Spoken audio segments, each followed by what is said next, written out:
Start. Jai Guru Papa. Jai Guru. Um, as you know that I've joined this Santmat very recently, and because of my occupational engagements, I've not been able to devote my time to study this Santmat. Now I want to know that what is the spirit of Santmat? Very nice. Good question. Welcome, Sarita. Uh, for our viewers, I would like to briefly introduce her.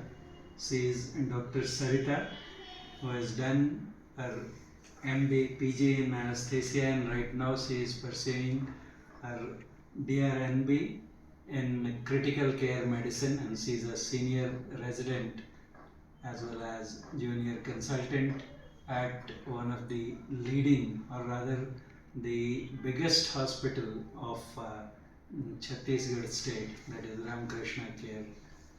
She got married to my elder son, Dr. Abhishek, in 2020 when it was COVID times, and she a little later she got initiated into this. So that way she is new to it, and because she is always very busy, her routine is very hectic. So as she said, she gets very little time to study about it. Now, isn't it say just a coincidence that this conversation we are going to record, it is happening on an auspicious day that happens to be the birthday of Jesus Christ. So, wishing all our viewers a very Merry Christmas. Uh, as you said, what is Santmat, spirit of Santmat? And that is very apt question because the literal meaning is very obvious. Santmat. Sant is the one who has simulated the or realized the highest truth, ultimate truth in his own life. And mat means view or opinion or teaching or way. So that way, literally, it means the views of the true sages. But when we talk of spirit, then in spirit, Santmat is a way which teaches us how to realize our own true self, or what we call God. They are one and the same thing.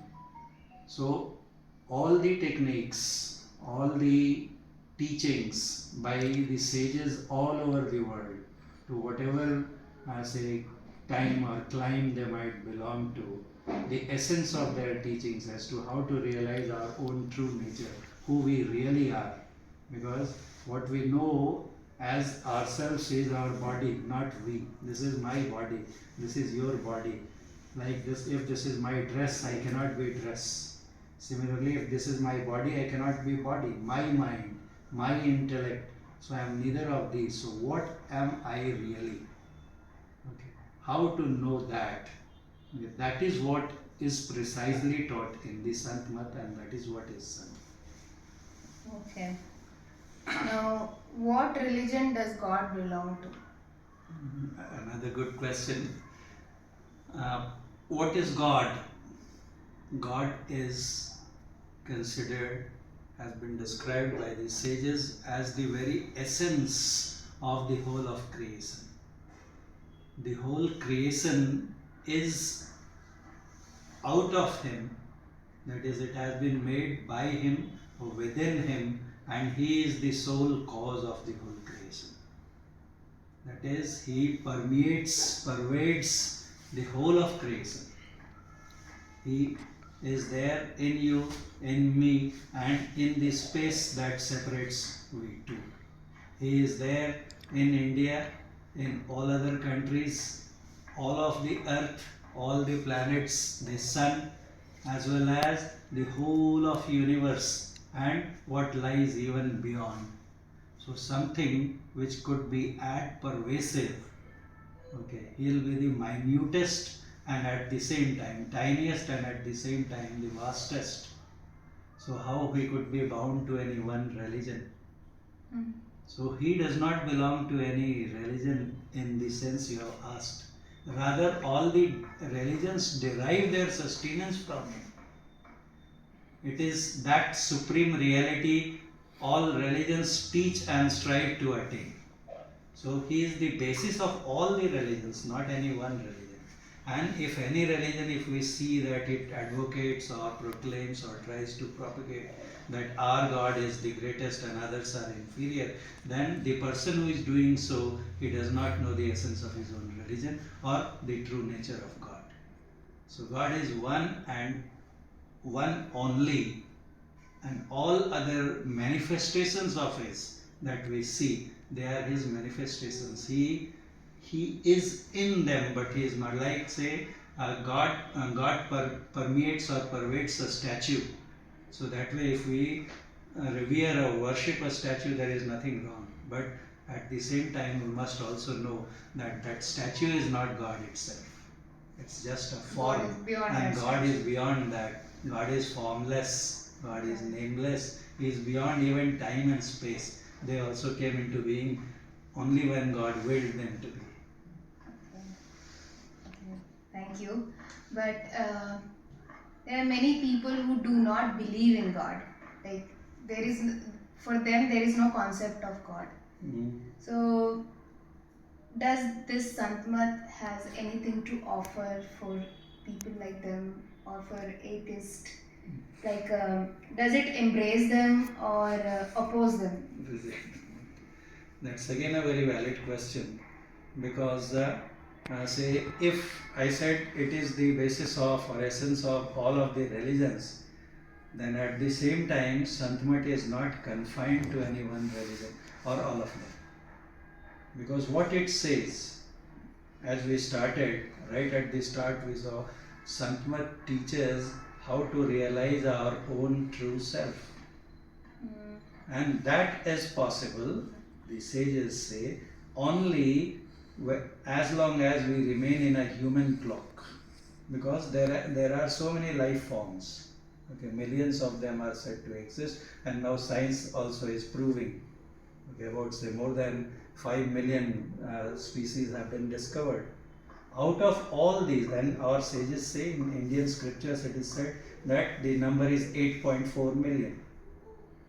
So out of all these species, only a human being can realize his own truth, can strive, can make efforts to realize his own being.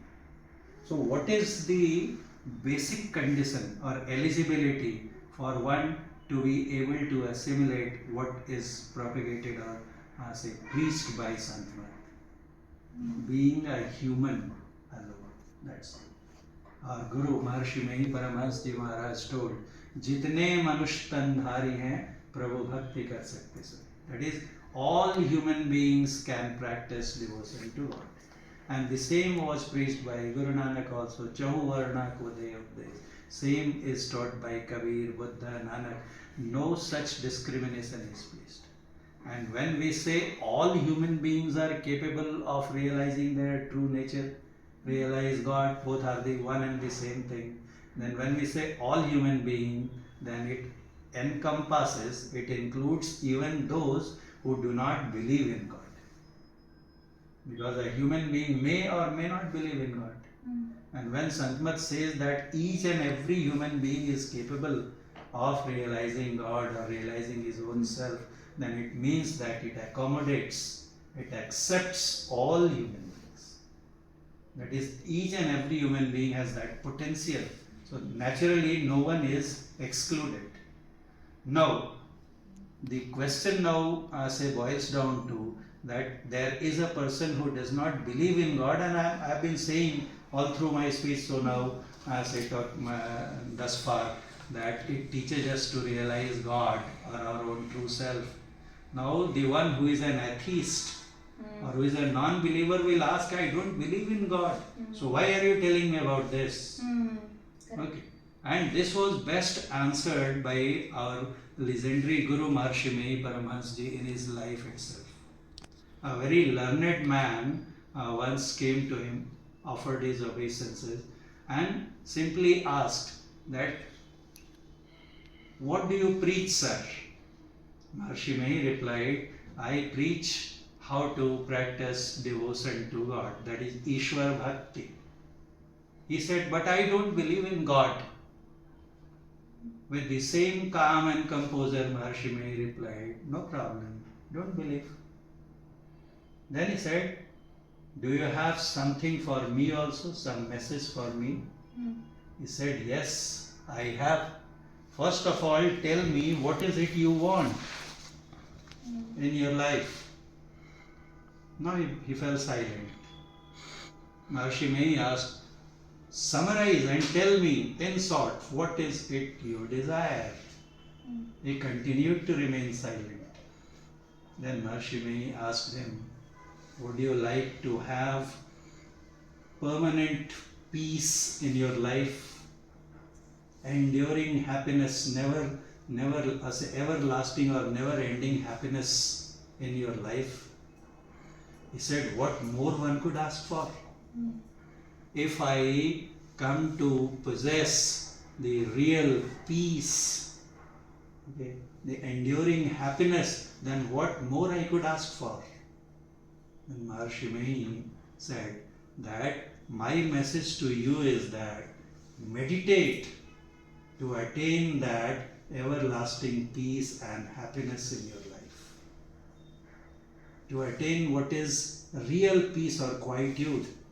And therefore, if you go through his literature where he has defined Santmat, what does he say?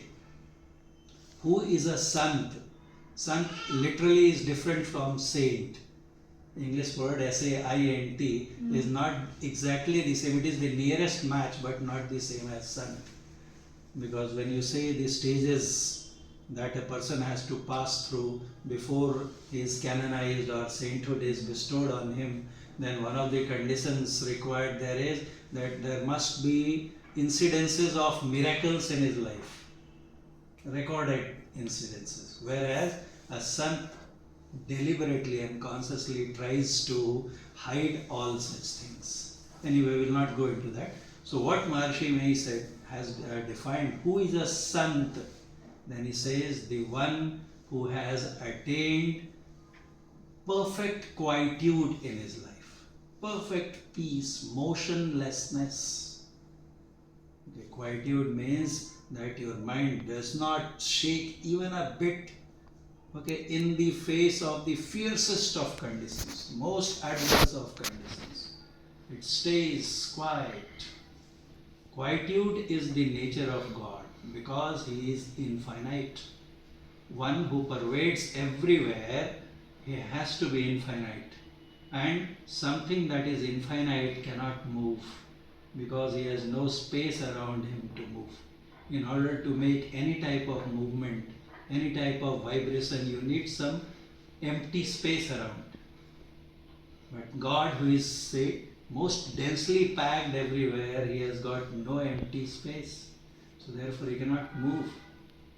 So that is why quietude is the very nature of God. And the one who attains to that state of perfect quietude or absolute peace or motionlessness is the one who has been defined as Sant.